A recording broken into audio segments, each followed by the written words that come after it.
Bonjour à toutes et à tous et bienvenue pour cette nouvelle vidéo. Je profite d'une petite pause de mon jardinage.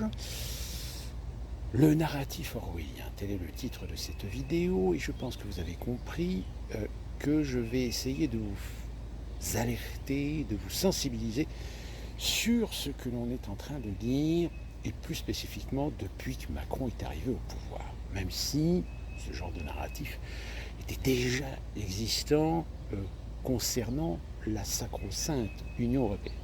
Alors, narratif orwellien, c'est en référence évidemment à George Orwell.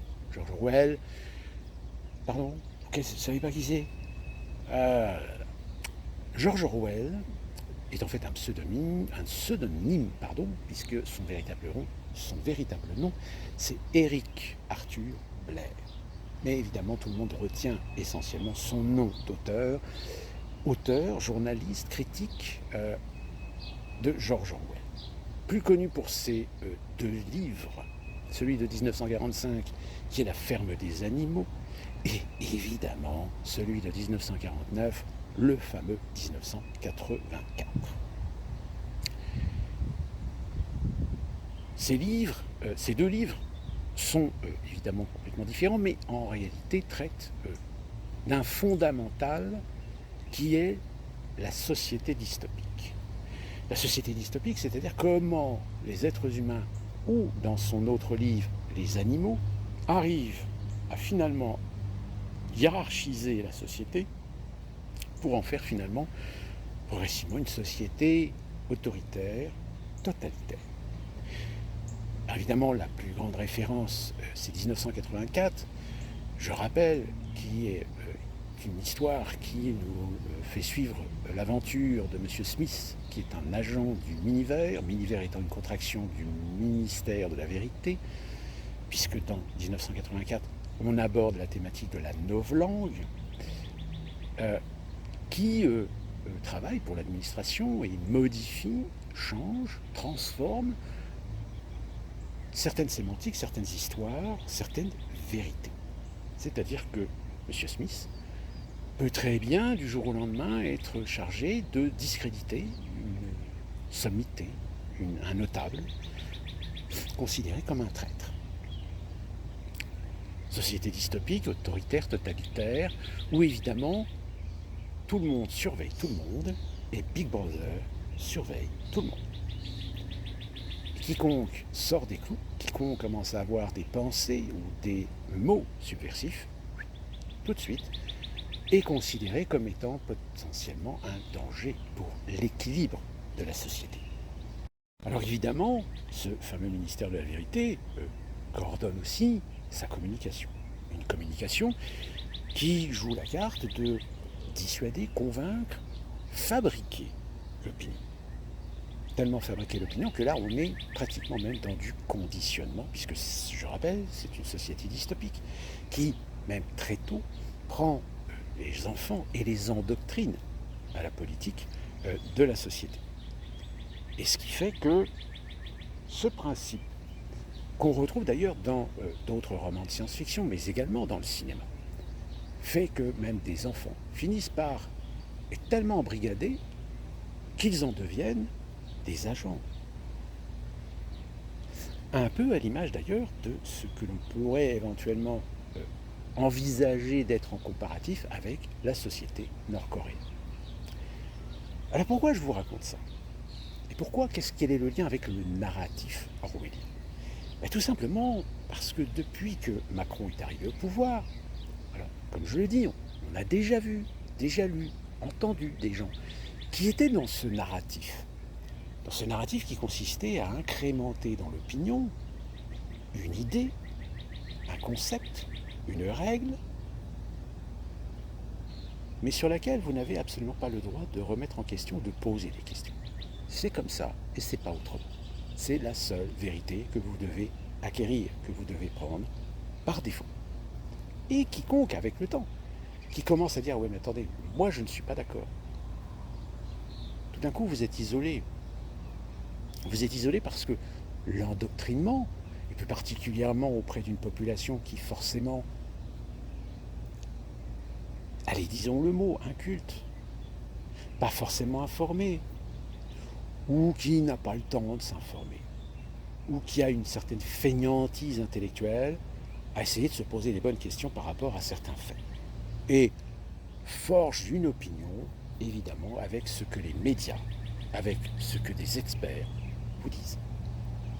Le point culminant, c'est évidemment la Covid. Cette fameuse Covid, où tout d'un coup on a vu émerger des discours qu'on n'aurait jamais cru entendre à notre époque. Jamais cru entendre même en France. Qui plus est même des décisions qui allaient à l'encontre même des fondamentaux de la République. Et à ce moment-là, évidemment, le roman d'Orwell, mais aussi celui de son homologue Aldous Huxley, qui est beaucoup plus ancien, que George Orwell. Puisque je rappelle, Huxley a écrit son livre Le meilleur des mondes en 1934 ou 1936, je crois, enfin, à l'émergence même, je dirais, du nazisme. Il prend toute sa valeur. Pourquoi? Parce que dans le livre, tout d'un coup, les gens qui ont lu le livre, ou à la limite qui ont vu les films, puisqu'il y a 2 films qui ont été faits, je crois bien même une série télé ou un téléfilm qui avait été réalisé. Enfin, le film le plus connu, c'est celui justement de 1984 avec John Hurt et je ne me souviens plus de son nom, Richard Burton. Voilà, je vais y arriver. Tout d'un coup, les gens se disent mais les discours qu'ils ont ne sont pas réalistes. Pourquoi ont-ils de tels discours? Tout simplement parce qu'ils savent qu'il y aura toujours des gens qui vont suivre, comme des pigeons, comme des moutons. Et même encore aujourd'hui, alors qu'on a la démonstration, alors qu'on a des rapports officiels d'organismes officiels, alors qu'on a même le témoignage d'une assistante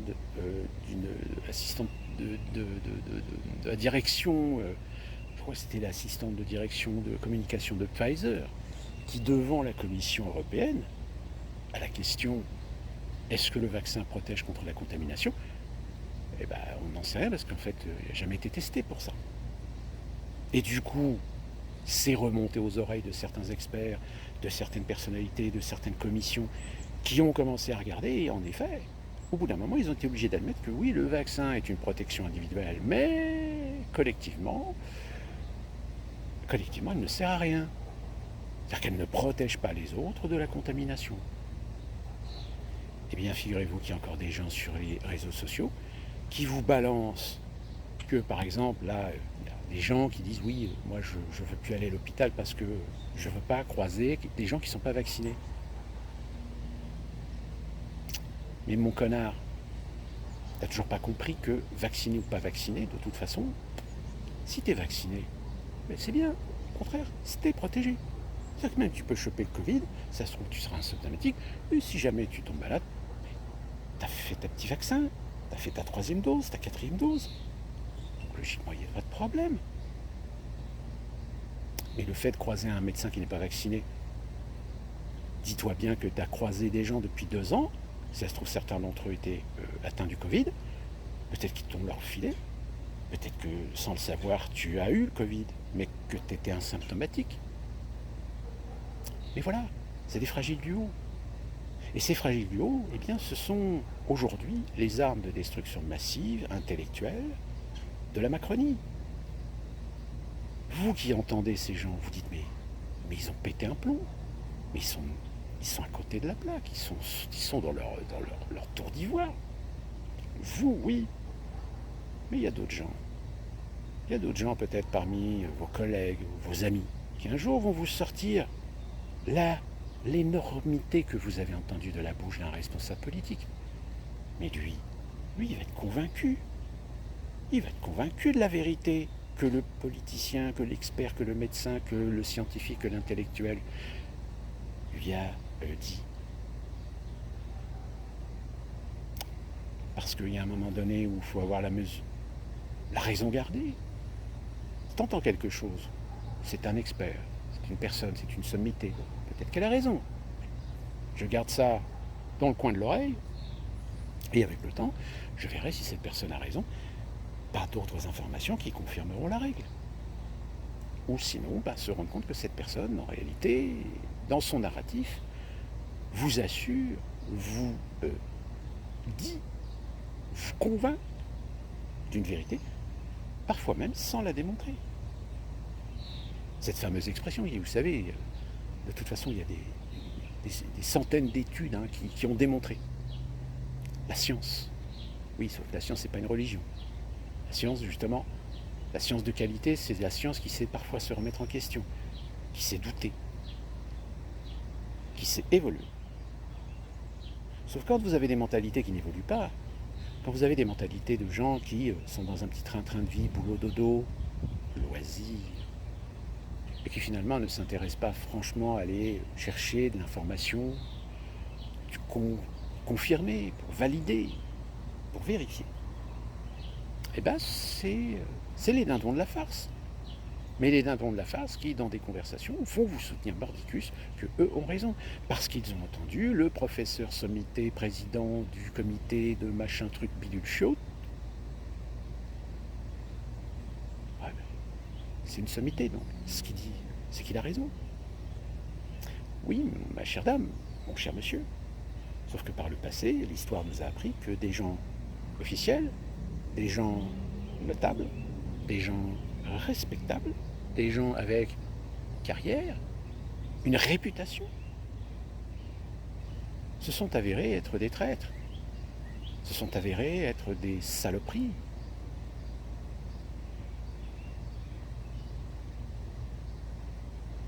Est-ce qu'il faut vous réexpliquer combien de gens qui, même encore aujourd'hui, on essaie de cacher, d'instaurer le doute sur le fait que ces gens étaient des nazis. Des nazis. Alors, des nazis idéologiques, des nazis par complaisance. Ces mêmes professionnels en France sous l'occupation qui disent « moi j'ai fait que mon boulot, j'ai fait ce qu'on m'a dit de faire, moi je fais pas de politique.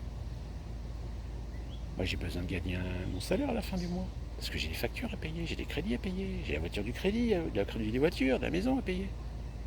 Puis j'ai des loisirs, j'ai des enfants. Il faut que j'assure leur avenir. Il faut que je mette de l'argent de côté pour les envoyer à l'université.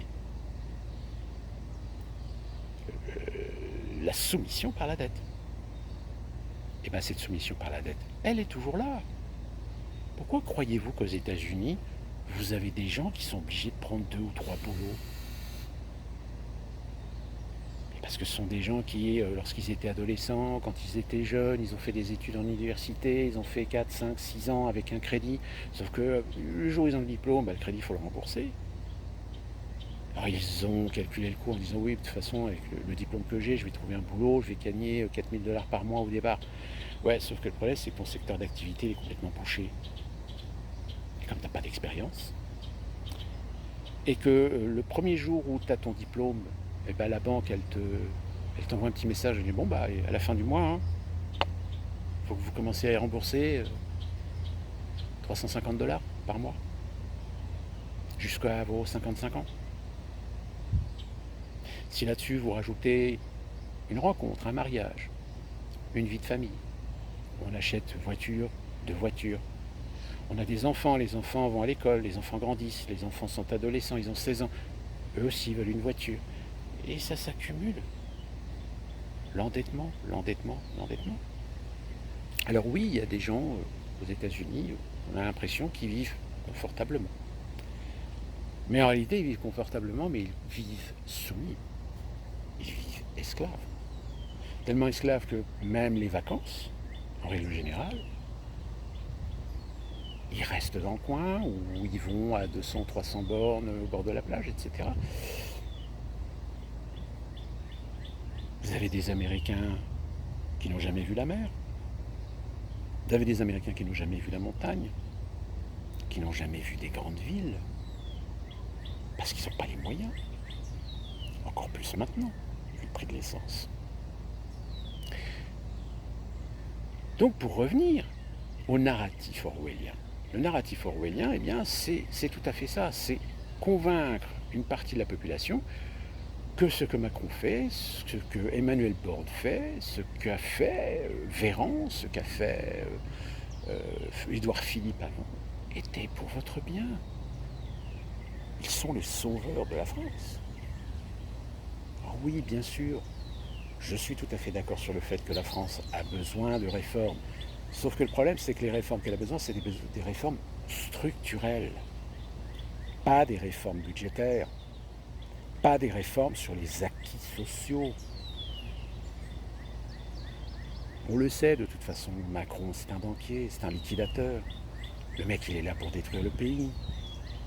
Et pour détruire le pays, eh bien, ses amis, ses copains, ses sous-fifres adoptent ce narratif orwellien. Ce narratif orwellien qui aujourd'hui nous fait constater que sur les réseaux sociaux, vous avez des gens qui, limite, sont en train, comme l'a d'ailleurs dit Concy, je ne sais plus c'est dans quelle émission, dans les grandes gueules, je crois, un ministre du transport du gouvernement Borne, lui a dit, mais vous êtes en train de créer une nouvelle religion. Vous êtes en train de sanctuariser, de sacraliser un gouvernement et votre président, au point que même quelqu'un qui fait une critique, sa critique n'est pas justifiée. Et c'est comme ça qu'au fil du temps, eh bien, on finit par convaincre l'auditoire conditionné à considérer celui qui pose les bonnes questions, celui qui a la critique, de complotiste, d'extrême droite. Ça y est, on y est déjà.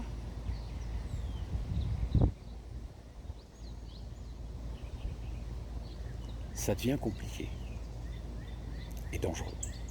Ça devient dangereux parce que les colères montent, les haines montent. Donc là aujourd'hui, même dans la police, les CRS, les gardes mobiles, il y en a qui commencent à avoir les foies, parce qu'ils se disent un de ces quatre. Les gens s'en prennent tellement plein la gueule qu'il y en a qui vont commencer à sortir les bâtons, les battes de baseball. Là, on va pleurer sur les cocktails Molotov utilisés contre les policiers. Ah, condamnation. C'est inadmissible. C'est honteux. On doit condamner sévèrement les auteurs. Mais ces discours-là, évidemment que c'est pas bien, évidemment que c'est criminel. Mais c'est symptomatique. Et justement, les journalistes, les médias, les politiciens, les ministres, ils essayent de vous cacher le fait que peut-être c'est symptomatique. Et qu'hier c'était un cocktail Molotov, demain ça sera un pavé, la machette, l'arc, le fusil. Et là, vu la température qui commence à monter, on a par exemple, je crois, le 13 ou 16 mai, une manifestation d'un mouvement militaire pour soutenir la France. Donc évidemment, c'est patriotique, c'est souverainiste, etc. La préfecture a les fois parce qu'elle se dit d'un côté, s'ils interdisent la manifestation, ça veut dire qu'ils interdisent une manifestation qui est soutenue par un grand nombre de militaires, de policiers, de gendarmes, de pompiers.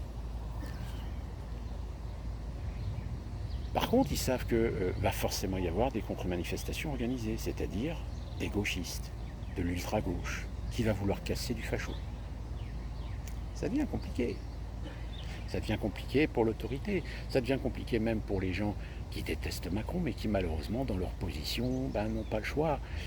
Ils sont obligés de faire leur boulot.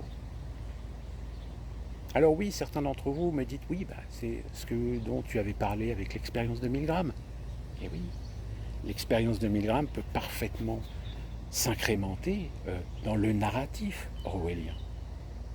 Puisque le narratif orwellien, c'est justement pousser l'individu par le consentement à accepter même un mensonge, même une contre-vérité. Une personne qui va contredire, mais qui va se faire attaquer de toutes parts par des gens consensuels, complaisants, des militants, des ultra-militants, voire même des bots, il y a un moment donné, il va se dire, Moi, j'ai pas envie de faire des dramas, donc je laisse tomber. Je me bats pas. J'ai pas envie de me battre. J'ai autre chose à foutre. J'ai ma vie.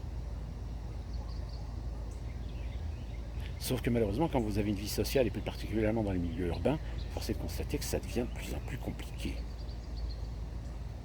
Parce qu'on les croise de plus en plus, ces gens-là. Guerre civile. Oui, oui. Le puzzle, pour une guerre civile, c'est pas totalement faux.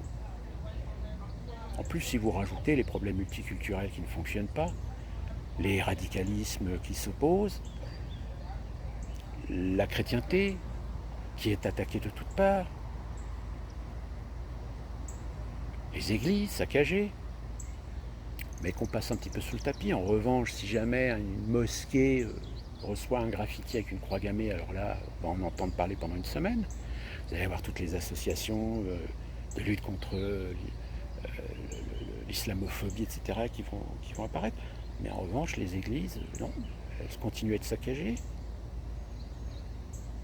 Oui, mais la France est laïque, vous comprenez, donc on ne peut pas prendre parti. Alors dans ce cas-là, prenez pas parti pour l'islam. Prenez pas parti pour le judaïsme. Ah oui, mais le judaïsme, tu comprends, avec le passé, l'histoire de France, machin. L'histoire de France, quelle histoire de France? Si vous parlez de l'histoire de l'occupation pendant la Seconde Guerre mondiale, de la participation et de la contribution des Français à la déportation, mais c'était pas la France libre, c'était une France occupée. C'était un gouvernement d'occupation, c'était un gouvernement de collaboration. Il y a d'ailleurs un petit gouvernement qui, pendant un temps, les Américains étaient prêts à négocier avec Pétain pour une transition. Hein. Ah oui, parce que si vous avez vu la vidéo d'Asselineau, il vous explique un truc quand même. Moi, je le savais, hein, ceux qui s'intéressent à l'histoire le savent, hein, mais il y a beaucoup de gens qui ne le savent pas.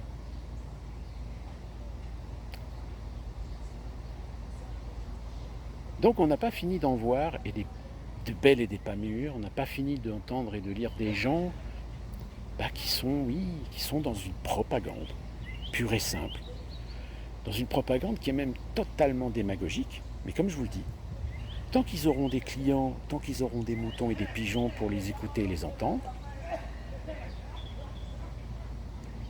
on n'a pas fini de rire, à défaut de pleurer. Sur ce, on se retrouve pour une prochaine vidéo. Portez-vous bien.